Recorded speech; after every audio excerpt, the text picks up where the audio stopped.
Bueno, amigos, estamos en esta oportunidad con mi querido amigo Juan Bordera, un militante y un referente internacional, una persona que para nosotros ha sido siempre un ejemplo de convicción, de lucha, de tenacidad y sobre todo un divulgador extraordinario junto con Turiel, junto con Antonio Alexabala. Recuerden que hace poquito acá en la chacra compramos nuestra yegüita, que estamos también en plan de decrecimiento, así que abandonamos la F100 por nuestra yegüita que la bautizamos Antonia en homenaje al amigo Turiel y Aretzabala. En este caso estamos con mi querido Juan, que ya vamos a encontrar algún ternero o algo que nazca y lo vamos a bautizar el Juancho.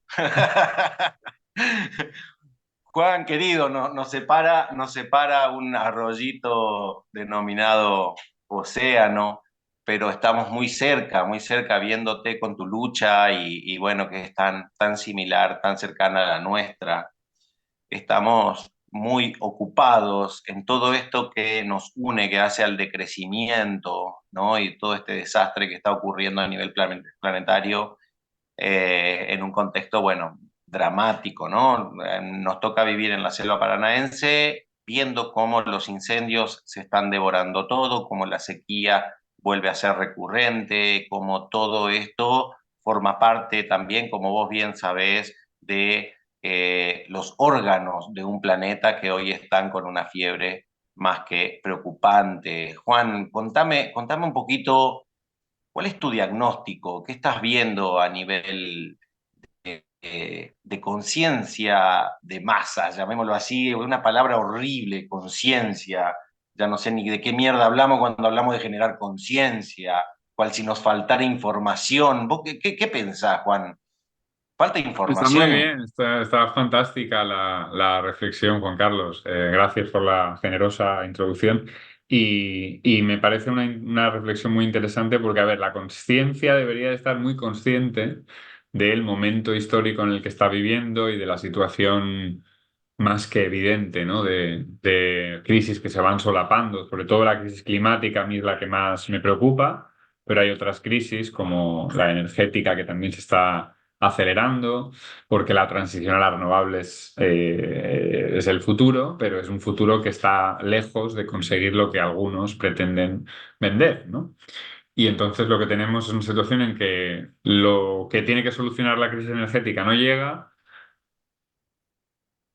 la crisis climática se agrava más rápido de lo que los modelos habían previsto y sobre todo en ese océano, ¿no?, que nos separa en el Atlántico, particularmente en el norte, ¿no? Pero en general en el Atlántico ha habido mucha novedad últimamente al respecto del aumento de temperatura en la superficie oceánica, que está desbocadísimo, muy por encima de lo que está suponiendo también el aumento de temperatura en superficie en tierra, ¿no? Que manda una señal muy peligrosa, y es que el océano, que era el gran regulador térmico, está empezando a decir basta. Está empezando a no ser capaz de almacenar ese 90% de exceso de calor que almacenaba, ese 30%, ¿no?, de emisiones que almacenaba y claro, ahí es donde empezamos ya a hablar en serio de estar muy cerca de ese punto irreversible a partir del cual el cambio climático se va a ir acelerando por la inercia simplemente. Hay gente que dice que ya lo hemos pasado, yo creo que no, hay otros estudios que aún son más optimistas que yo. Entonces, ahí no se sabe, es un punto que nadie sabe cuál va a ser. Podríamos haberlo pasado ya, pero desde luego lo que sí que está claro es que en el mejor de los casos estamos muy cerca, ¿no? Entonces, aquí ahora lo que tendría que haber es una conciencia de esto, de todo esto que hemos así resumido, porque obviamente habría mucho más que contar. Y lo que hay es más bien una mezcla, ¿no?, entre ignorancia provocada, deliberada por los grandes poderes, los grandes medios de comunicación. Ya sabemos lo que hacen, ¿no? Muchas veces, decía, no sé si era Chomsky, ¿no?, que narcotizan y adormecen, ¿no?, más que informan muchas veces. Y luego, claro, también tenemos una parte de la población que directamente no quiere saber. Y esto también hay que asumirlo, es decir, que jugamos en un partido en el que una parte importante del equipo que debería estar jugando a nuestro favor, pues ha sido, digamos, comprada por el equipo contrario y por el árbitro, que también está del lado del equipo contrario, ¿no? Entonces tenemos un contexto muy complejo, muy difícil de imaginar, pero precisamente esa es la pregunta que habría que hacerse, es qué hay que hacer para que esa conciencia haga un clic, que hasta ahora no está haciendo, ¿no? Pese a la situación de emergencia. A veces uno piensa esta mirada a veces trotskista, ¿no? De vos decir cuanto peor mejor, cuál si la agudización de la crisis va a acarrear cambios. Yo la verdad que en ese sentido soy bastante pesimista, ¿no? No creo que pase por ahí porque justamente coincido con lo que vos planteás, ¿no? De que hay una especialización sistémica en el adormecimiento general que realmente por momentos incluso asusta. Nosotros más que nada nos estamos abocando a la construcción en territorio y nos ocupa mucho la situación que vive el pequeño campesino, ¿no? Que hoy estamos sufriendo una aceleración de los procesos del éxodo rural, fruto, entre otras cosas, del encarecimiento de los insumos químicos.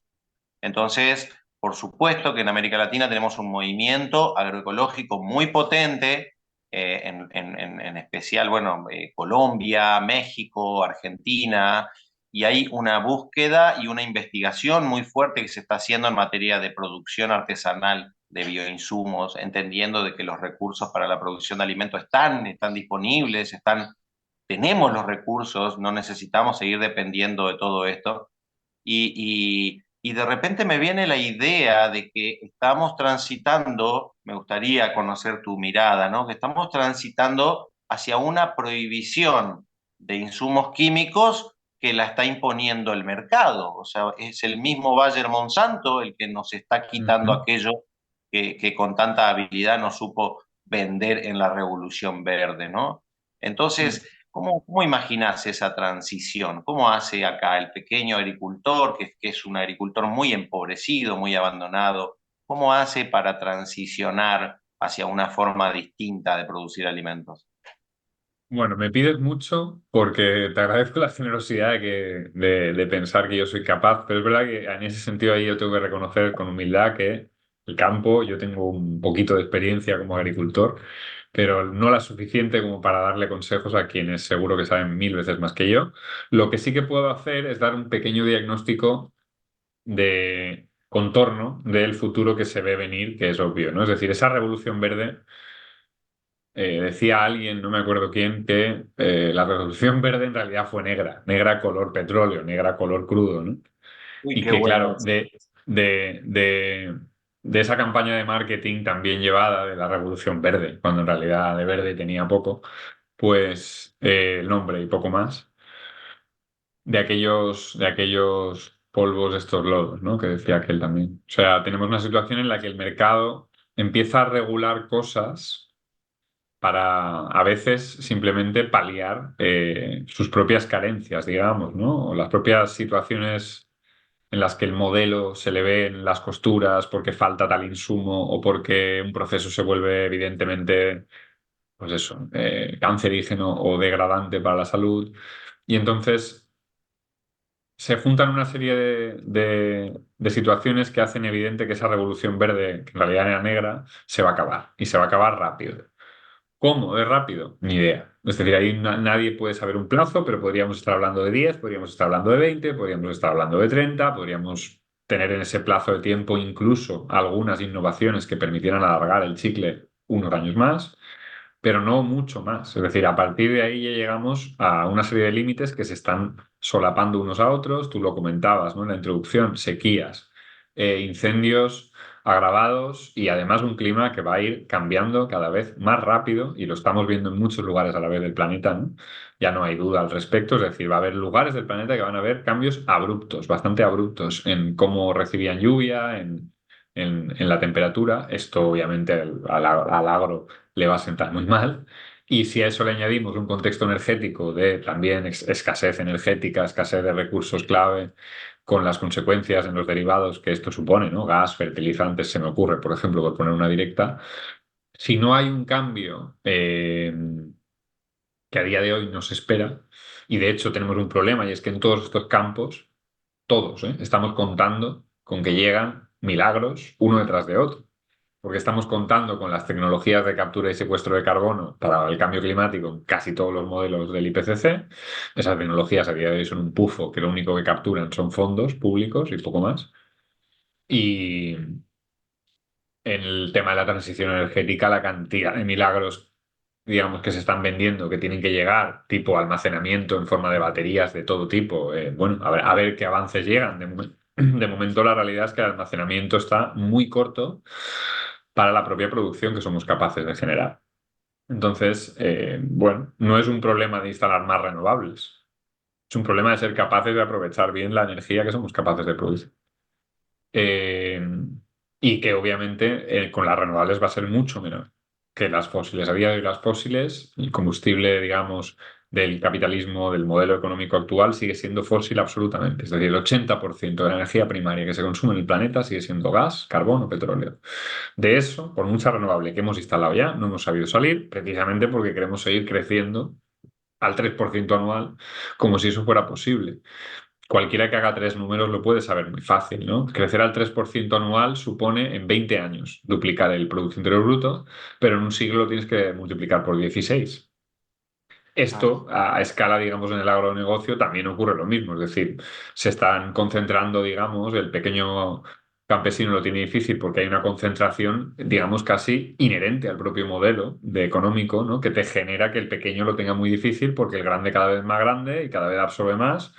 Entonces, ahí yo creo que las soluciones pasan por, en todos estos problemas que estamos comentando, en todos estos sectores en los que hay problemas diferentes, asumir que la solución tiene que ser, entre comillas, sistémica, que tenemos que ir a una especie de revolución, revuelta, llamémosle como le queramos llamar, y en cada uno de los países o zonas del planeta será con un contexto diferente, pero tiene que haber un cambio en el que la gente, con la ciencia de la mano, es decir, la democracia participativa, asesorada por los mejores científicos y la mejor ciencia disponible, se tienen que poner al mando de una situación que requiere eso y nada más que eso. Es decir, todo lo que sea menos que eso será fallar. O será hacerlo mucho peor.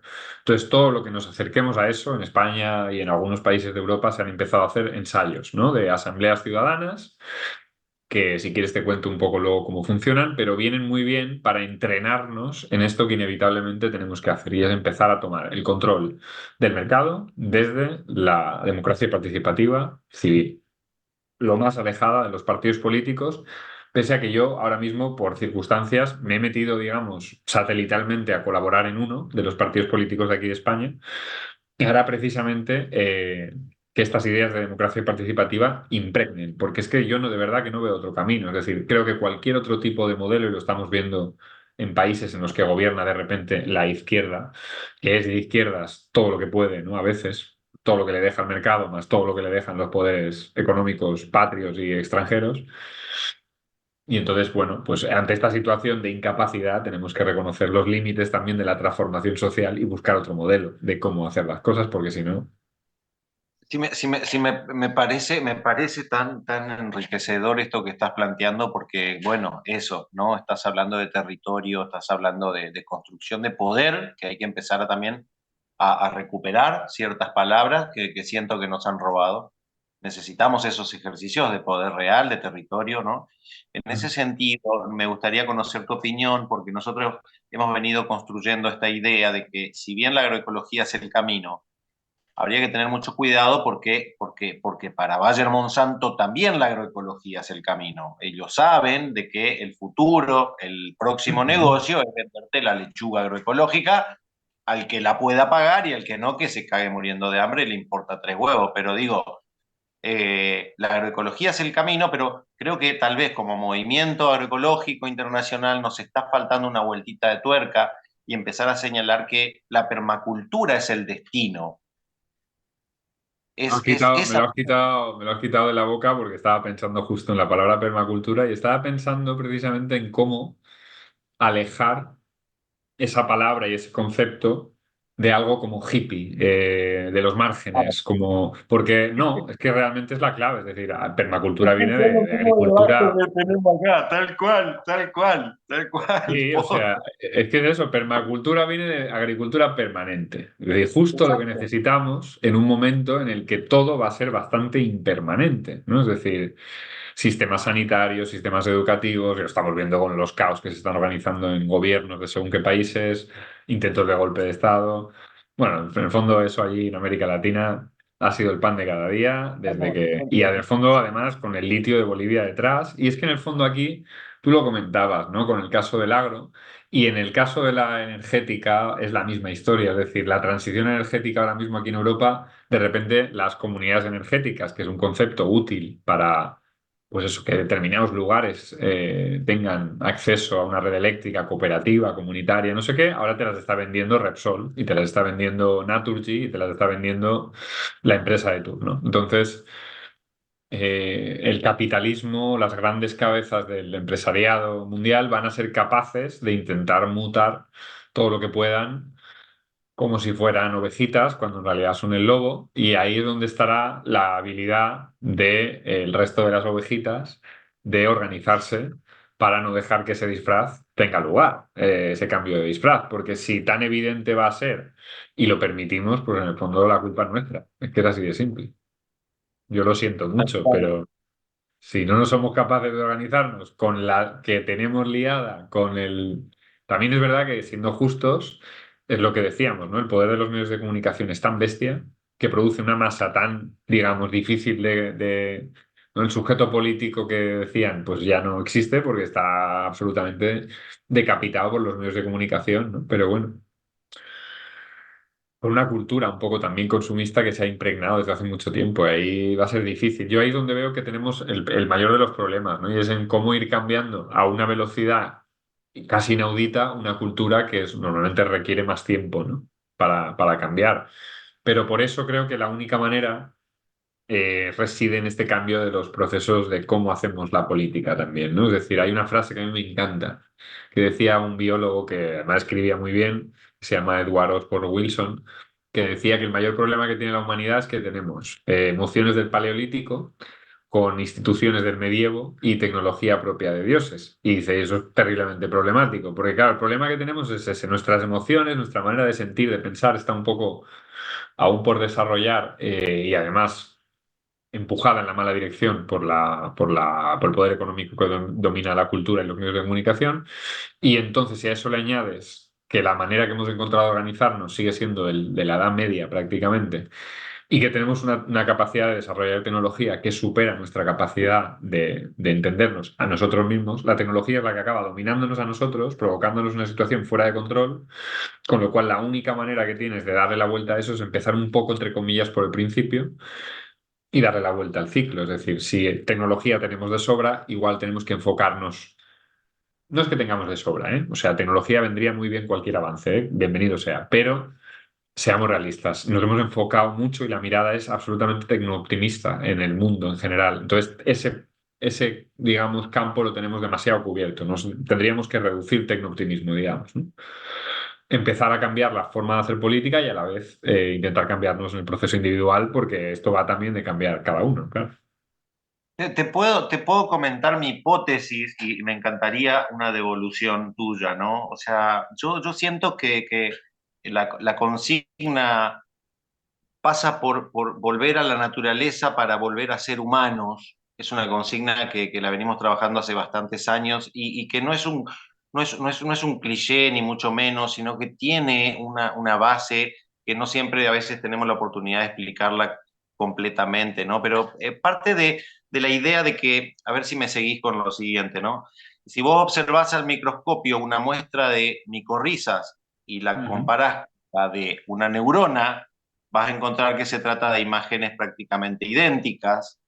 Y si nosotros usásemos el modelo fúngico o el modelo vegetal en general, como lo propone Stefano Mancuso, como Mm. Susan Simard, eh, tal vez podríamos intentar descubrir que de lo que se trata es de que ya no es la revolución de una ideología novedosa, ¿no? De una reconexión con una inteligencia que hemos perdido, un contacto, un vínculo, ¿no? Con una inteligencia y con un ordenamiento natural de las cosas. ¿Cómo ves esa hipótesis? Y totalmente, de hecho, me parece una hipótesis muy acertada, muy interesante, que vale la pena seguir explorando, porque por ahí está la verdad. Es decir, no sé si exactamente la podríamos digamos, cerrar, ¿no? Como verídica y como comprobada y como válida en ciencias sociales, pero me parece de las hipótesis más interesantes, porque creo que hay una cosa que sí que es evidente, y es que el modelo jerárquico digamos un poco de ir a más y a más y a más, pues está claro que lo que nos lleva es a más eventos extremos, a más crisis, a más... Es decir, hay que empezar sobre todo yo creo que a reformular esto de lo positivo y lo negativo, ¿no? Parece que optimista sea positivo, pues no, perdona, si eres optimista ante una situación de una enfermedad grave, igual eres un estúpido que te estás poniendo en peligro. Si eres no, hablamos mucho, por ejemplo, aquí en Europa, de intentar darle la vuelta al concepto de decrecimiento diciendo, vale, a ver, ¿quién está en contra de que decrezca la jornada laboral? O de que decrezca la contaminación, o de que decrezca el riesgo de eventos extremos y de extinción literalmente de la vida. Yo creo que nadie está en contra de que decrezca eso, ¿no? Entonces se trata de pensar el decrecimiento como algo positivo y el crecimiento también a veces como algo negativo o el propio progreso. Muchas veces se habla de progreso y progresar hacia un precipicio tampoco es buena idea. Y estamos en esa situación literalmente. Entonces, en esa vuelta hacia la naturaleza estaría ese regreso con, digamos, amenazas y oportunidades, ¿no? Por hacer el chiste. Porque por un lado es verdad que ese regreso va a ser inevitable, y ahí es donde ahí entra muy bien lo que a mí me encanta, esto que decía Bruno Latour, que en otras cosas te puede gustar más o menos, ¿no? Pero Bruno Latour hablaba mucho de esto de que ahora mismo la izquierda y la derecha son claves, pero que hay otro eje que a veces se olvida en esta historia y que quizás es aún más clave, que es el eje modernos terrestres, él lo llama, ¿no? El eje habla de esto en dónde aterrizar, un libro de 2016, 2017, pequeñito, muy, muy interesante. Y él explica esto, ¿no? Que tenemos un problema y es que como va a haber una desglobalización, va a haber una descomplejización del mundo, va a haber un proceso en el cual grandes estructuras van a tener que hacerse pequeñas por naturaleza y algunos recursos clave van a menguar.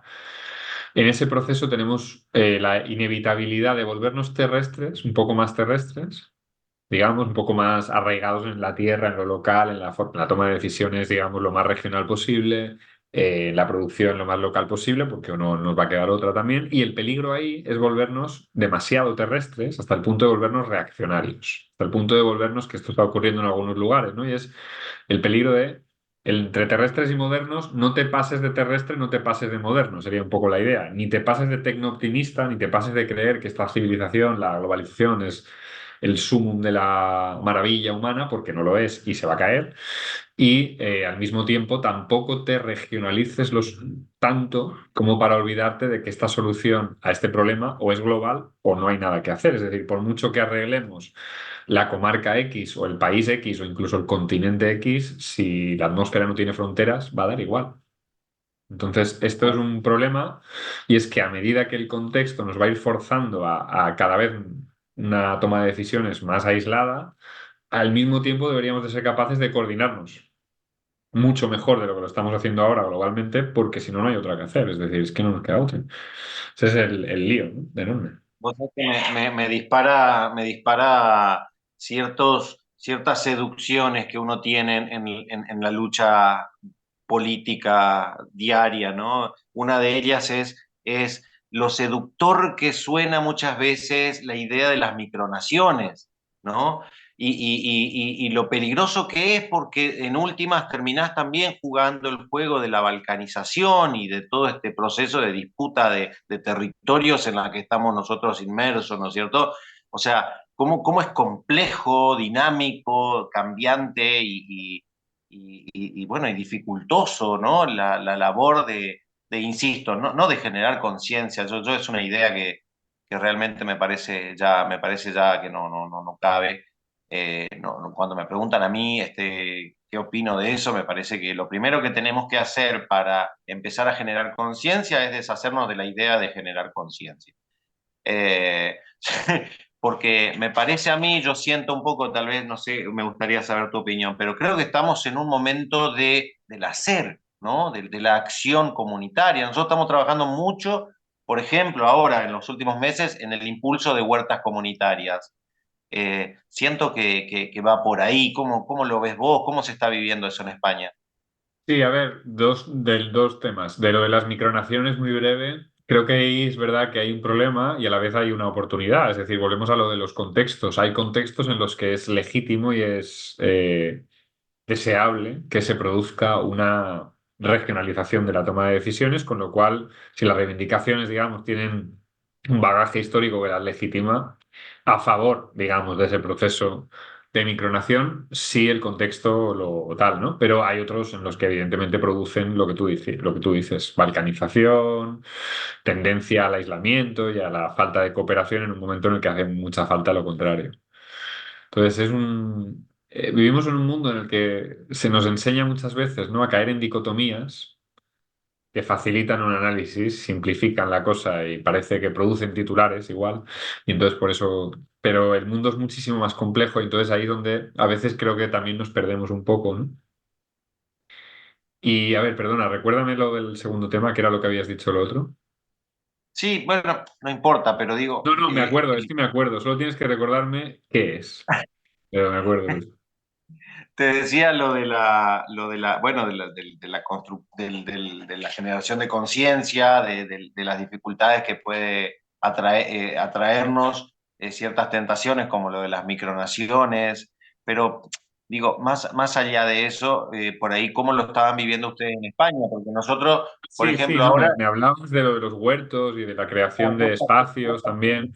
Sí, yo ahí tengo un dilema también, ¿no? Y es, estoy absolutamente convencido de que son imprescindibles, Ajá, absolutamente. O sea, y creo que hay que apostar por ellos porque cualquier creación de un espacio comunitario que permita que luego de ahí surjan, ¿no? Es como generar el contexto apropiado, fértil, para que luego de ahí, pues, surjan otros proyectos, otras iniciativas incluso más ambiciosas. Con lo cual, a favor a tope de ellos, pero sabiendo que volvemos a lo de antes, ¿no? Es decir, el límite, digamos, de la transformación, hay que ser consciente de qué herramientas estamos usando y cuáles son las capacidades que tienen de transformar. Entonces, tampoco nos podemos agarrar solo a eso.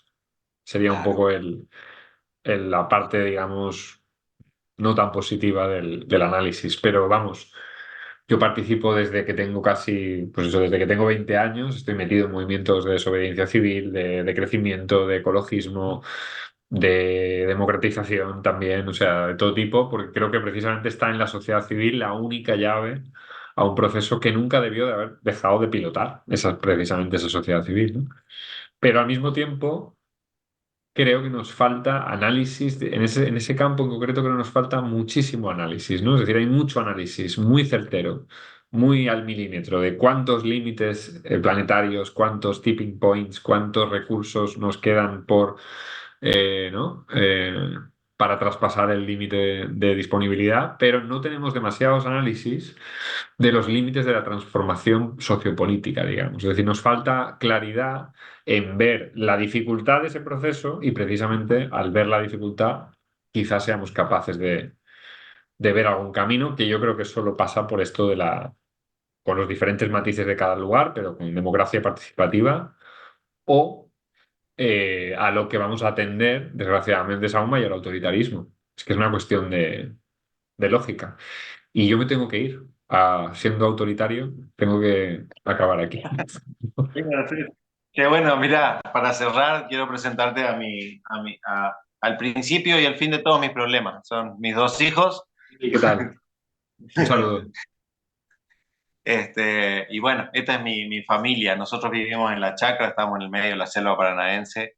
Me encantó muchísimo hablar con vos, Juan. Siento muchísima empatía con tu trabajo. Sos un ejemplo, te seguimos un montón y te admiramos también. Así que súper agradecido y espero que podamos iniciar ¿no? una lógica de estar más en contacto y poder... Cuenta con ello, Juan Carlos. Ha sido un gusto charlar contigo también para mí y para lo que necesites tú contáctame y buscamos un hueco a ver cuándo podemos encontrarlo. Porque ahora este mes sí que me voy de vacaciones y voy a intentar desaparecer todo el mes porque llevo un año. Madre mía. Y se me viene un año porque estamos trabajando en un documental. También tengo otro ensayo a medias que no sé cuándo lo acabaré porque precisamente no tengo tiempo. Y luego aparte tengo vida. Yo también tengo a mi pareja que a veces me dice, pero tío, déjate ya que no va a cambiar esto por mucho que tú te empeñes, ¿sabes?